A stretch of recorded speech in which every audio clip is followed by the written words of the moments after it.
warahmatullahi wabarakatuh. Alhamdulillahi rabbil alamin. Asyhadu an la ilaha illallah wahdahu la syarikalah wa asyhadu anna Muhammadan abduhu wa rasuluh. Allahumma salli wa sallim wa barik ala nabiyyina Muhammadin wa ala alihi wa ashabihi wa man tabi'ahum bi ihsanin ila yaumiddin. Ya ayyuhalladzina amanu ittaqullaha haqqa tuqatih wa la tamutunna illa wa antum muslimun. Ya ayyuhalladzina amanu wal tandur nafsum ma qaddamat lighadin wattaqullaha innallaha khabirun bima ta'malun. Alhamdulillah, Bapak Ibu hadirin jamaah salat maghrib ingkang dirahmati lan dimuliakan Allah Subhanahu wa taala. Kita bersyukur pada Allah hari ini sudah memasuki separuh terakhir bulan Dzulhijjah, yang artinya beberapa pekan mendatang kita akan berpindah ke 1448. Amal ibadah di awal Dzulhijjah sudah selesai kita tuntaskan. Jamaah haji sudah pada beranjak pulang. Puasa Idul Adha, Idul Kurban juga selesai kita laksanakan. Harapan kita mudah-mudahan seluruh amal soleh yang telah kita laksanakan diterima oleh Allah Ta'ala, dibalas dengan balasan berlipat ganda, menjadi bekal kita untuk meraih ampunan dan surga di hari kiamat kelak. Salam dan salawat mudah-mudahan Allah curahkan kepada Rasulullah Sallallahu Alaihi Wasallam. Kita lanjutkan dalam beberapa bab yang terkait dengan sholat di kitab At-Tarhib wa Tarhib ini tidak menetapkan secara fikih, tidak menjelaskan secara kaifiyah, akan tetapi berisi dengan atau tentang ancaman dan motivasi. Apa yang akan kita dapatkan, apa yang harus kita hindari, itu yang kemudian ditulis Imam Ibnu Hajar Al-Asqalani. Terkait dengan itu, maka dalam bab sholat tidak disebutkan bagaimana tata cara dan tertibnya, akan tetapi bagaimana keutamaan bila mana orang itu mengerjakannya dan ancaman-ancaman bila mana orang itu meninggalkannya. Satu di antaranya, Bismillahirrahmanirrahim, Ani Bani Umar radhiyallahu anhuma qala Rasulullah sallallahu alaihi wasallam. Ketika Nabi SAW menyatakan bahwa Islam itu dibangun dengan 5 unsur atau 5 hal, maka itulah yang kemudian menjadi jawaban bahwa Islam itu ada rukun Islamnya. Bagaimana kaidah istilah dalam fikih, rukun itu kalau tidak dikerjakan maka cacat dalam istilah itu. Rukun iman kalau tidak dikerjakan maka cacat imannya. Rukun Islam kalau tidak dikerjakan cacat Islam. Dijawab dengan Nabi SAW, bunyal Islamu ala khamsin, syahadati alla ilaha illallah wa anna Muhammadan abduhu wa rasuluh, wa iqamis shalah wa ita'iz zakah wa hajjil baiti wa shaumi Ramadan. Dalam riwayat yang lain, shaumi Ramadan ditulis dulu baru kemudian wa hajjil baiti. Jamaah sekalian, meski ditetapkan ini bagian atau Islam dibangun atas 5 dasar ini, ada 2 yang kemudian jika seorang hamba tidak mengerjakannya maka tidak dinyatakan cacat. Satu, haji bagi yang tidak mampu. Dua, zakat bagi yang tidak punya. Jadi dua ini menjadi satu ketetapan yang tidak semua orang ditetapkan. Ketika syahadat iya, sholat iya, puasa iya, puasa tidak bisa ditinggalkan, paling maksimal ya harus dilakukan dengan bayar fidyah, walaupun dia tidak dengan puasa. Sholat juga demikian, tidak bisa ditinggalkan, dia harus kerjakan walaupun hanya dengan berbaring, hanya bergerak sebagian tubuh saja. Apalagi kemudian syahadat. Siapapun yang tidak bersyahadat, maka andaikan dia orang baik, andaikan dia menolong Islam sekalipun seperti Abu Thalib, maka dinyatakan tidak berislam dan tidak beriman.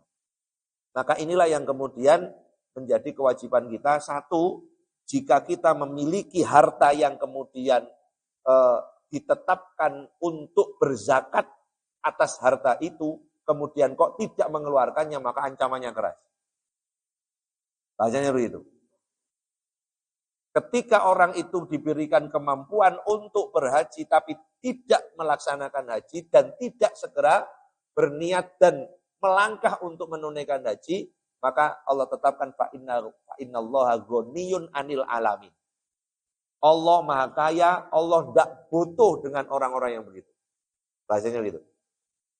Jadi ketika orang itu punya harta, alladzina yaknizuna dzahaba wal fiddata wa la yunfiquna fisabilillah fabasyirhum bi'adzabin alim. Ancamannya keras. Maka beri kabar gembira kepada mereka bahwa mereka akan dibenamkan, akan disiksa di dalam api neraka. Itulah yang kemudian ditetapkan dalam Islam. Maka dari riwayat berikutnya an Abi Hurairah wa an Abi Sa'id qala khatabana Rasulullah sallallahu yauman. Pernah berkhutbah kepada kami Rasulullah sallallahu. Faqala, maka beliau bersabda, walladzi nafsi biyadihi, demi zat yang jiwaku berada dalam genggamannya. Salah samarot diucapkan beliau 3 kali. Tuma akabba fa'akabba. Kemudian beliau setelah mengucapkan 3 kali menundukkan, apa bahasa ini? Apa? Dingkluk. Menelungkup, maksudnya menelungkupkan. Jadi ada ekspresi yang menunjukkan kesedihan beliau. Kemudian beliau menyatakan kullu rajulin minna yabki, melihat beliau tertunduk seolah wajahnya tampak kesedihan sampai terlihat beliau menangis. Kullu rajulin, kami semua pun ikut menangis. Jadi ketika Nabi SAW belum dijelaskan, Nabi SAW menangis, maka sahabat pun nangis. Itu saking dekatnya posisi hati para sahabat dengan Nabi SAW. La yadri ala madza halaf. Jadi kami tidak tahu apa yang telah beliau sumpahkan. Apa yang sudah beliau janjikan kok sampai membuat beliau menangis. Kami pun ikut menangis. Umar rafa'a ra'sahu, kemudian beliau mengangkat kepalanya di wajhil busra. Di wajahnya, di raut wajahnya itu tampak wajah gembira. Loh, mari nangis kok. Ini diarah yang biar gobes yuyu, mari nangis. Jadi kemudian bahasanya ngaten. Fakanat ahabba ilaina min humuri na'am. Jadi wajah ceria beliau itu terlihat lebih kami sukai ketimbang kami punya kendaraan termahal. Masya Allah. Jadi pada saat Nabi SAW berkhutbah, beliau menyampaikan, kemudian beliau menundukkan, nangis.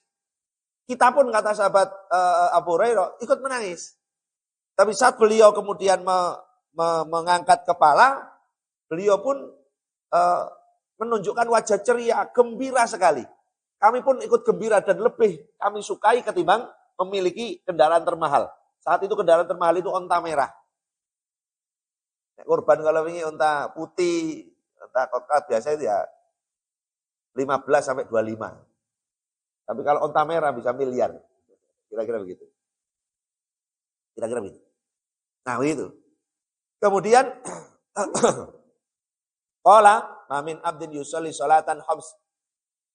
Beliau bersabda, tidak ada seorang pun yang kemudian melaksanakan sholat yang 5, wa yasumur Ramadan, dan berpuasa di Ramadan, wa yukhriju zakata, kemudian mengeluarkan zakat, Wa yajtanibul kaba'ira, menghindari atau menjauhi dosa-dosa besar, as-sab'a yang 7, illa kecuali futihat lahu abwabul jannah.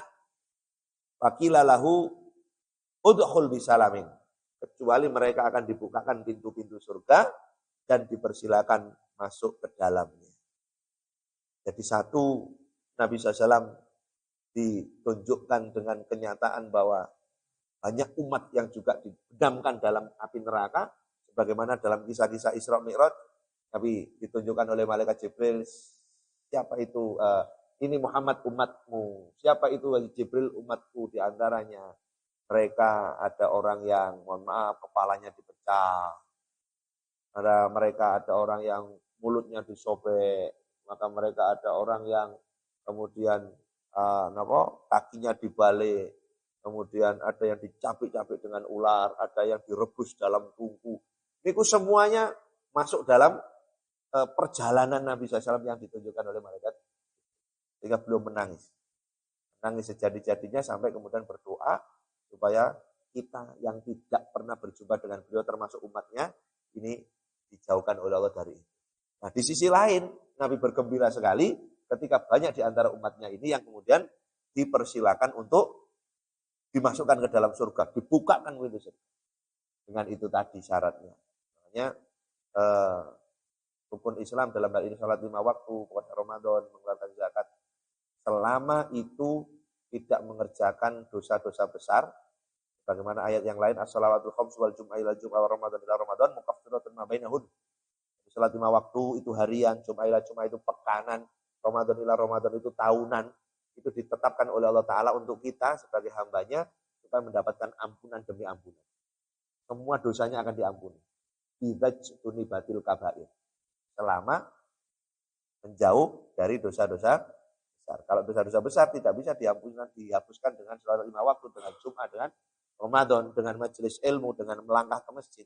Tapi harus ditempuh dengan jalan tubu ilallahi taubatan nasuha. Itu yang kemudian harus ditempuh dengan pada saat melakukan dosa besar.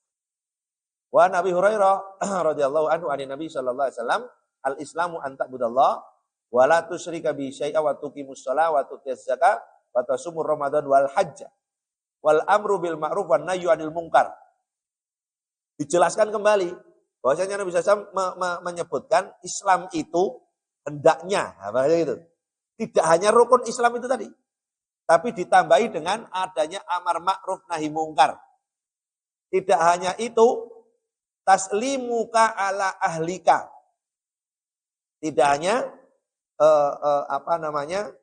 menambahkan amar ma'ruf nahi mungkar, tapi juga sering mengucapkan salam kepada keluarga. Nah, ini kadang-kadang Bapak bisa lihat perlu kita mulai atau kalau sudah rutin dimulai diteruskan. Keluar masuk itu salam. Keluar masuk itu salim. Ibu-ibu mau pergi beli sayur ke Pak Sayur. Salim mboten sama suaminya, Bu? Tasik. Bu. Beli sayur itu keluar rumah mboten? Wong Pak Sayure di pojok mriko. Kira-kira di situ ada suaminya. Pamit mboten? Salim mboten? Sing dipamiti sing disalimi gak ngaku. Lha niki lho. Pak nyun sewu, Bapak kajenge akad pagi ngontel sepeda ontel. Salim mboten Pak kali istrine? Ayo. Mosok kali sepedaan ya salim. Kadang-kadang begitu loh. Ini loh syariat ini. Keluar masuk itu salam. Salim. Salam itu mengucapkan salam, salim itu cium tangan. Nah, putra-putri kita, cucu-cucu kita harus dibiasakan begitu. Mau sekedar main ya. Nang teras, ayo gak perlu salim mau nang teras. Tapi kalau keluar rumah, itu kan begitu. Keluar rumah walaupun tidak jauh ya, sekomplek ini. Betul loh. Gitu. Wa taslimuka ala ahlika. Ini sebuah syariat yang kadang-kadang hilang gitu. Sebuah syariat yang kadang-kadang hilang. Dan itu pahala. Kalimat salam, salim itu, jabat tangan itu kan menggugurkan dosa. Salam itu kan selamat, rahmat, barokah. Doa. Dan ini kadang-kadang malah masuk gini kuno, masuk kata sepedaan yang ora salim. Ya, saya dani yo kula jenengan teng griya niku moro-moro ana ndek jero, moro-moro ilang gak ono wong parani. Kira kira napa? Brusut. Apa? Iya. Mboten aja brusut napa niku? Seluman-selumun napa malih niku? Seludur. Gitu. Mari ndek jero moro-moro ilang, mari ndek jopo gak ono parani, moro-moro ndek jero. Yo gak salam, yo gak pamit. Mbah, ndak baik. Tidak baik. Maka ini bagian daripada yang harus kita mulai. Kalau belum mulai, harus kita tetapkan, harus kita turun-temurunkan. Karena itu bagian daripada syariat. Famanin taqasa minhunna syai'an fahuwa sahmun. Barang siapa yang terkurangi sedikit saja dari semua itu, maka merupakan bagian Islam yang dia tinggalkan. Jadi, kalau saja tidak melaksanakan itu tadi, berarti termasuk orang yang meninggalkan bahwa sahmun minal Islam yatrukuhu, termasuk bagian ajaran Islam yang dia tinggalkan. Faman tarokahunna faqad wallal Islam dohrohu. Siapa yang meninggalkan bagian daripada Islam, maka dia sungguh telah memalingkan punggungnya dari Islam itu. Wah, berarti mantun ngeten ali. Masuk nggih. Iki gara-gara ngaji ngene salam salim ae. Kan gitu. Gitu. Nyun sewu. Kaidah salam, Pak, kaidah salam. Ada bu salam niku. Ketika kita ketemu orang salam, kemudian terhalang pohon, ketemu lagi itu salam lagi. Terhalang dinding, ketemu lagi, salam lagi. Sampai begitu loh Nabi mengajarkan itu. Nopo malih ketemu mriki gang kene. Ketemu gang kene kono-kono. Ayo mulai mburi sampai ngarep ketemu gang bolak-balik salam. Ayo. Salam-salam aja. Pun ada ngancam ngoten, ketemu assalamualaikum, assalamualaikum. Ngoten lho. Jadi pun sampai bosen nah balik-balik wong ketemu iki salaman ayo. Pun ayo ngoten.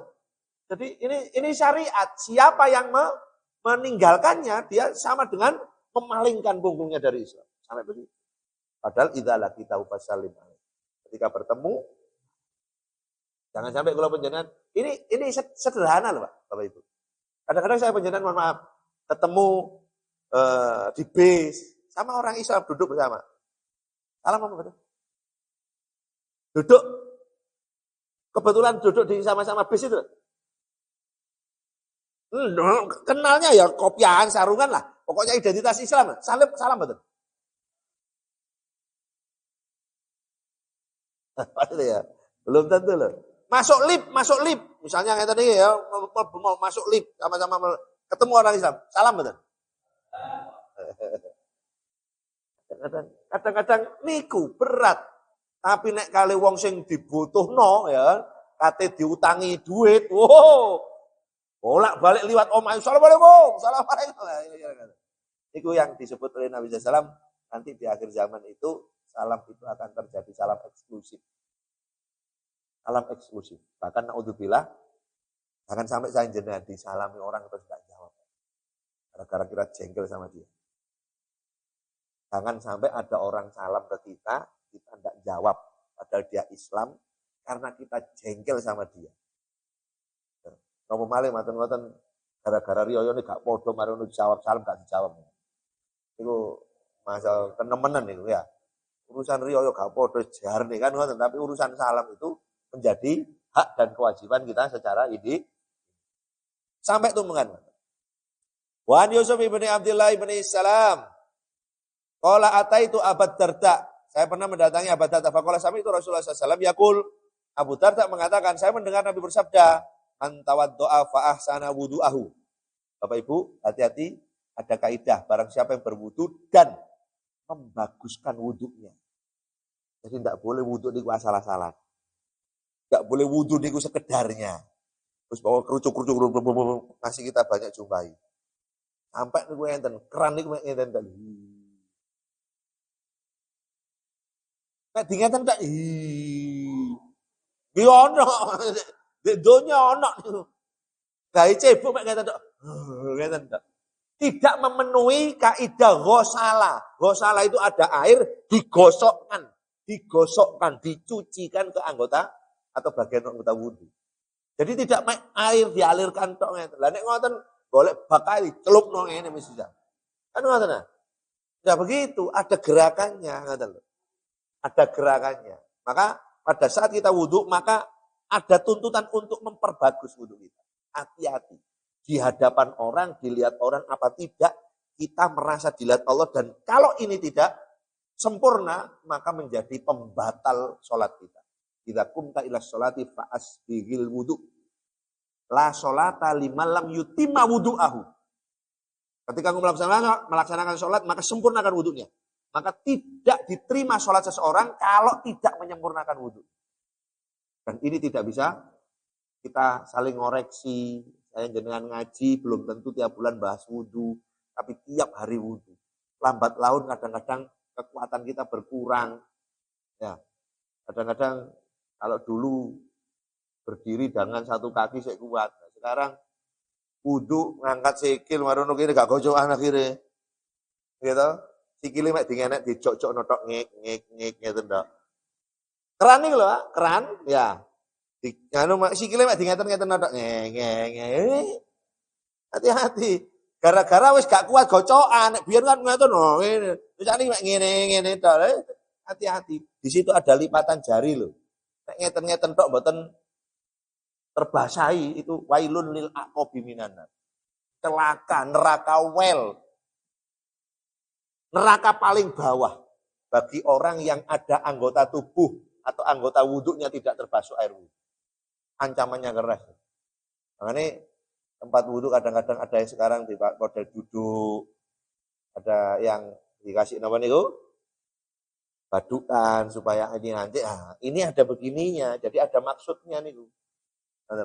Jadi tidak kemudian hanya mengalirkan air, hanya nyiram begitu saja, tapi ada istilah ghosala. Tsumma qoma fa shala raka'ataini. Kemudian setelah dia menyempurnakan wudu, kemudian melaksanakan 2 rakaat salat au arba'an yuhsinu fihi ruku' wal khusyu'. Kemudian dia melakukan sholat 2 atau 4 rakaat yang di dalam sholat tersebut dia membaguskan rukuk, sujud dan khusyuknya. Tumastaghfarallaha, kemudian dia memohon ampun kepada Allah, ghufiralahu, maka Allah akan mengampuni. Artinya apa? Kita tidak merasa bahwa setiap sholat itu banyak amalan yang menggugurkan dosa kita. Termasuk ketika kita wudhu dengan sempurna, maka dosa itu berguguran mengiringi tetesan air. Masya Allah. Jadi setiap kita wudhu itu dosanya dosa wajah, dosa tangan, dosa kaki. Anggota wudhu itu dosanya dibersihkan oleh Allah. Makanya nanti siapa yang ahli wudhu, rutin untuk melakukan wudhu saat di dunia, di akhirat nanti akan memancar wajahnya seperti kilauan emas. Tapi pun ngeten, terus gak apa-apa goro, meso-meso, yang penting nek wudhu kemu. Keliru nih Pak. Lu kan sing wudhu di sepuro, nggih, tapi bareng ngono yo gak balik meso-meso, mari ngono nek wudhu kemu. Itu namanya meniatkan diri untuk mematenkan dosanya. Bohong dan ngomong kotornya selalu akan dilanggengkan karena menganggap itu akan betul mengampuni, diampuni dosanya. Ketika kumur niku, gitu, diampuni dosa mulut itu benar. Tapi jangan kemudian menetapkan dosa. Oh, gak apa-apa goro. Yang penting nek wudu kemu. Nek wudu kemu, nek terus goro. Kan berarti mboten enten gunane kemu nih. Bahkan suatu saat akan tidak diampuni kalau orang itu kemudian menetapkan dosanya untuk tidak bisa naudzubillah ditinggal. Jadi sampai seperti itu motivasinya supaya ketika kita melaksanakan sholat, ketika kita khusyuk dalam sholat, ketika kita menyempurnakan gerakan-gerakan dalam sholat, itu dalam rangka supaya kita mendapatkan ampunan. Dan ampunan itu akan bermanfaat untuk diri kita sendiri karena dosa ini mesti Bapak Ibu. Saya jenengan berbuat dosa itu mesti. Bahkan saya jenengan ini punya sisi buruk. Kita ini punya sisi buruk yang belum tentu orang lain tahu. Tapi Allah Maha tahu. Dan Allah kadang-kadang sudah menutupinya. Makanya sanjenan kita lakukan itu semuanya kepada Allah Ta'ala, karena kita ini punya sisi buruk. Dan sisi buruk kita sudah ditutup sama Allah Ta'ala. Orang tidak tahu kalau kita punya keburukan, kan begitu. Tapi ketika keburukan ini sudah ditutup sama Allah, maka kita berusaha bagaimana kita terus memohon kepada Allah Ta'ala. Karena manusia itu ya, pun di niati ngoten ya sik lali kita, pun di kuat nih ngoten ya sik. Rasanya begitu. Balik-balik dia itu ya pancet. Kira-kira makanya kadang-kadang fadzakir fa inna dzikratan faul, kita itu butuh peringatan. Butuh peringatan. Mana ngaji ini kadang-kadang wala balik-balik sampai no iku wae. Ngapunten, itu kesombongan, Pak. Balik-balik nyampe no syukur, sampai dijuluki Ustaz syukur. Ceramahnya mesti syukur, gak Jumatan, gak walimah, gak kultum. Mesti nyampe no, rompanya Ustaz. Jangan menghina loh. Belum tentu saya jangan bisa syukur. Ketika sudah bosan, yang mboten percaya, jangan coba. Satu pekan subuhan menyampaikan itu terus, orangnya itu saja. Suruh nyampaikan itu. Hari kedua, ketiga, pantun subuh atas yang mulai. Enggak ngerti ngrungokno. Hati-hati. Padahal belum tentu kita bisa. Itulah yang kemudian kenapa nikmat untuk bisa istiqomah itu mahal harganya. Nikmat istiqomah itu apa? Walaupun tetap pancet sing dilakoni, tapi terus. Itu istiqomah. Nek kula jenengan kadang-kadang nek bosen kan yang lain gitu. Di modifikasi macam-macam enten selingan dan lain sebagainya. Nyoba suatu saat mendengarkan sebuah nasihat, ya itu saja dalam waktu yang lama. Ayo, badai-badan ayo. Kira-kira apa sing dicapai sampai dikatakan. Ya, iku. Syukur maneh. Syukur maneh. La in sakartum. Enten Pak biyen kula yang pun sedo, yang iso punya. Pasti syukur. Pasti syukur. Kalau jamaah monggo kula lan panjenengan sami syukur kepada Allah Taala. Pasti ngoten. Tapi ketika beliau sudah tidak ada yang bisa menyampaikan. Tidak terganti. Pasti syukur. Apa pentingnya rasa syukur? Itu makanya kadang-kadang kami melihat orang itu tidak melihat apa yang kita butuhkan. Bukan, tapi bagaimana apa yang disampaikan orang dan apa yang kita terima itu bisa bermanfaat enggak? Termasuk niki, Pak. Jadi setiap kita wudu, setiap kita sholat, setiap kita khusyuk dalam sholat, setiap kita sempurna dalam gerakan sholat itu dalam rangka kita mendapatkan ampunan dari dosa-dosa kita. Wa Nabi Hurairah radhiyallahu anhu qala Rasulullah sallallahu masuk dalam bab selanjutnya, lau ya'lamun nasu ma fin nida'i wasoffil awwali falam yajidu illa ayyastashimu alaihi lastahamu. Nah, ini ada dua.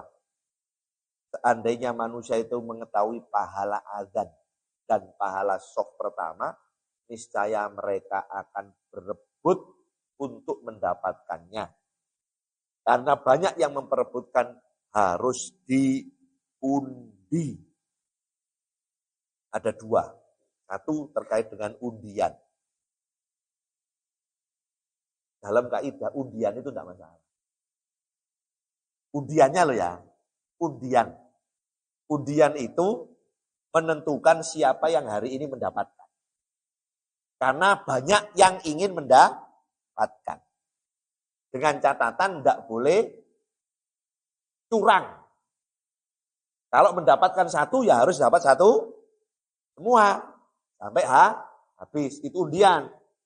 Bahkan Nabi SAW pernah mengundi istrinya siapa yang diajak safar, siapa yang beliau bermalam di tempat tinggal beliau. Gitu loh. Dan ini seandainya orang itu tahu pahala adzan dan pahala soft pertama pasti banyak yang berebut. Karena banyak yang memperebutkan akhirnya harus satu terkait dengan fadilah adzan. Adzan itu amalan yang istimewa. Jadi seandainya kita tahu pahalanya, Berarti apa? Tidak banyak yang tahu. Atau banyak yang tahu tapi tidak tampak secara nyata. Tidak tampak secara nyata. Banyak orang yang ketika adzan itu rebutan apa surung-surungan. Kayak adzan, aku sama. Aku gak enak suara di sama. Adzan gak perlu enak, yang penting banter. Suara aku gak banter sama. Itu karena tidak ngerti gitu loh. Termasuk mohon maaf. Seandainya ada yang melamar putri penjenengan, ternyata kerjaannya adzan, Pak. Diterima betul? Sita. Diangen-angen. Ente sing kajenge ngelamar putri ning jenengan, tibake kerjaane napa, Mas? Diterima mboten? Mboten. Wah. Padahal nyun sewu, nek dia itu seorang muadzin, ngapunten. Tekon nang masjid itu dilek dhewe napa mboten? Nek subuh niku kira-kira tangi sakwise subuh napa sadurunge subuh? Sing hebat mulia niku sadurunge subuh tangi napa sakwise subuh? Napa kok mboten diterima? Loh, dan Nabi menyebutkan sahabat Bilal muadzinnya Nabi itu disebut wa ma sabaqtani ilal jannah. Hei Bilal, apa yang menjadikanmu mendahuluiku masuk surga? Jadi pekerjaan profesi jadi muadzin itu istimewa. Makanya kadang-kadang, Mas sampean kerjaane napa? Kula muadzin, Pak. Jangan langsung ditolak.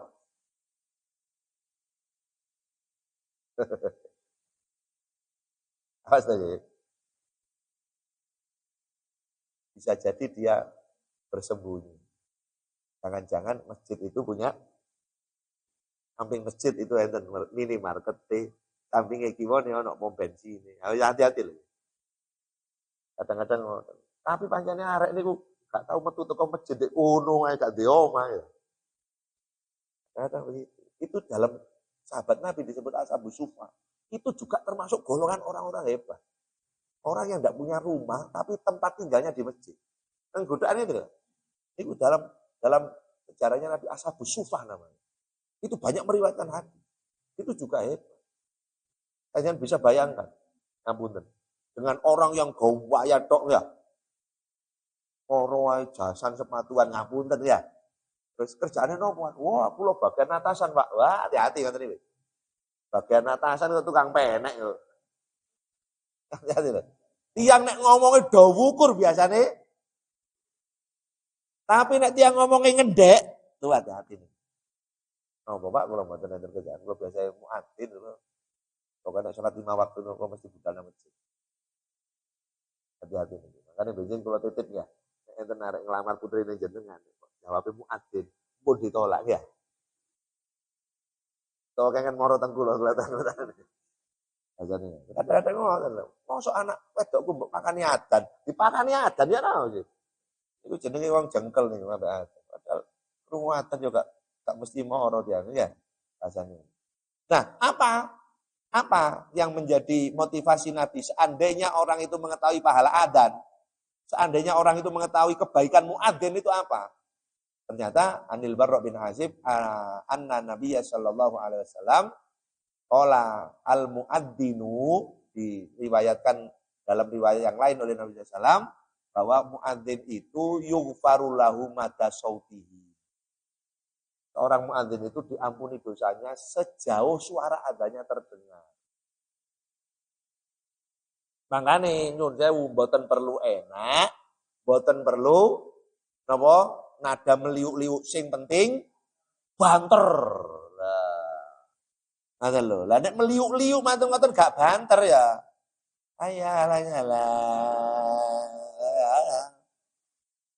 Assalatu khairum minan ya meliuk-liuk ta, Pak. Mboten turu nek setane gak melayu ngoten lho. Adzan niku garai setan melayu, banter ngoten lho. Banter ngoten lho. Tapi kudu bener. Lafate kudu bener, pun sampai matur-matur kepengin beban Allahu Akbar, wa akbar.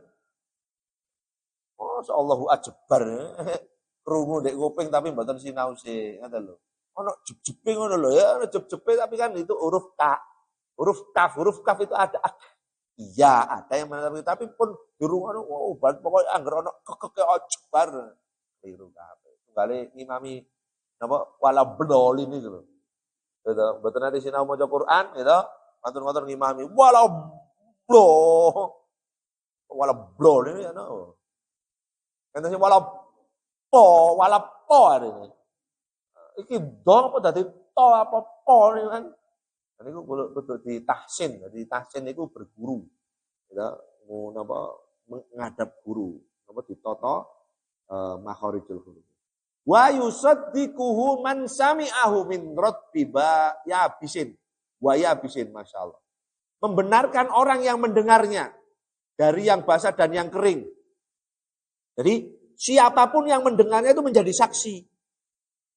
Baik berupa barang yang kering ataupun barang yang basah. Tumbuhan yang tumbuh atau yang sudah mengering. Masya Allah. Jadi diampuni dosa sejauh suaranya terdengar. Suaranya itu disaksikan oleh semua makhluk. Baik yang masih basah maupun yang kering. Dan walau mithlu ajri man sholla ma'ahu. Dan dia mendapatkan pahala sholat. Seperti sholatnya orang-orang yang datang karena adanya. Jadi muadzin itu mendapatkan pahala sholat sejumlah orang yang sholat bersamanya. Penroyokan gimana ternyata nih? Kayak wow royokan akhirnya, emosi kepu-kepuan macam lah itu. Aja nih.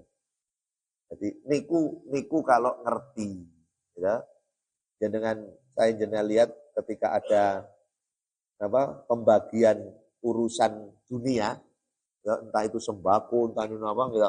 Dengan tinggal sampai gitu, angpo apa begitu ya, uang yang kadang-kadang juga jumlahnya tidak seberapa dengan resikonya, itu kadang ngantrinya sampai panjang, sampai terinjak-injak gitu lah, gitu. Dengan yang begini itu tidak terjumpai. Padahal ini masya Allah orang kalau mendengar azan ini belum mendengar dan membalas atau menjawab adzannya, ini masih muadzinnya. Nah, kadang-kadang kanjengan hari ini untuk di beberapa tempat untuk mencari muadzin itu sudah mulai langka, Pak. Sudah mulai langka. Langkanya kenapa? Kadang-kadang ada masjid musola itu yang sudah tidak kebagian muadzin. Kadang-kadang sholat pun tidak terdengar ada. Tapi ada yang kemudian saking modernnya dibikin alarm. Dibikin otomatis itu. Kan bisa nih. Pakai alarm, pakai apa niku? Timer, gitu. Nek wayahe adzan dhewe, nek wayahe komat dhewe. Jadi meskipun ndak ono wonge ya muni-muni dhewe.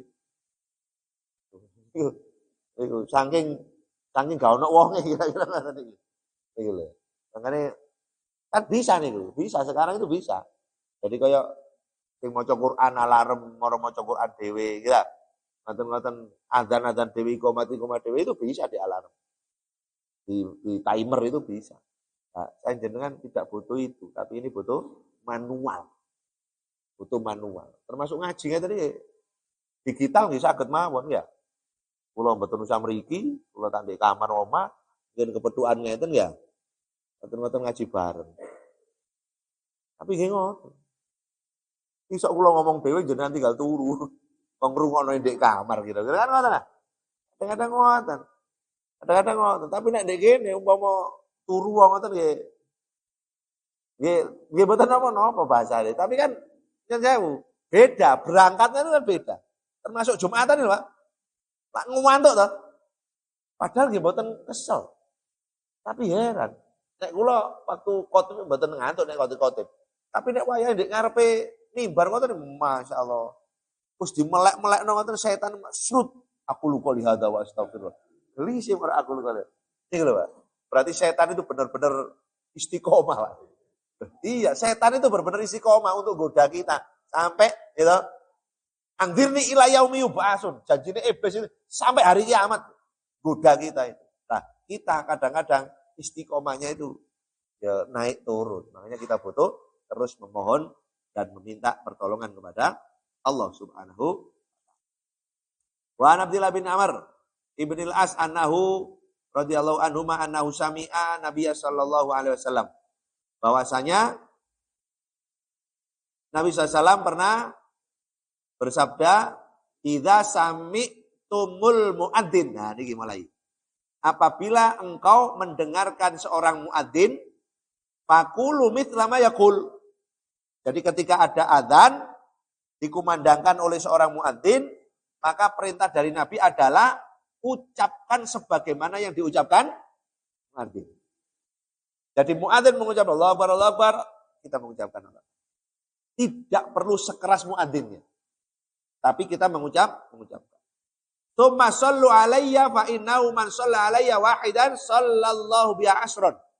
Kemudian siapa yang setelah adzan didengarkan mengucapkannya, kemudian bersolawat kepadaku, maka Allah akan bersolawat kepadanya 10 kali. Allahumma robba da'watit tama wassolatil qa'imah ati Muhammadin. Jadi doa itu menjadi paket. Dalam riwayat yang lain, faqulu mithla ma yaqulu muadzin. Pada saat tidak sami'tumun nida, pada saat kau mendengarkan adzan, maka ucapkan sebagaimana diucapkan muadzin illa hayya 'ala tain, kecuali 2 hayya 'ala. Maka ucapannya tidak sebagaimana yang diucapkan muadzin, tapi jawabnya dengan la haula wala quwata illa billah. Itu di riwayat lain dijelaskan begitu. Jadi siapa yang kemudian setelah menjawab muadzin yang ketika beradzan, maka kemudian membaca doa dengan bersolawat kepada Nabi itu tadi, maka Allah akan bersolawat kepadanya 10 kali. Tuma salullaha li al-wasilah wa ba'athu maqamam mahmuda. Kemudian Allahumma rabbali da'wat tama wassalatil qa'imati Muhammadanil wasilah.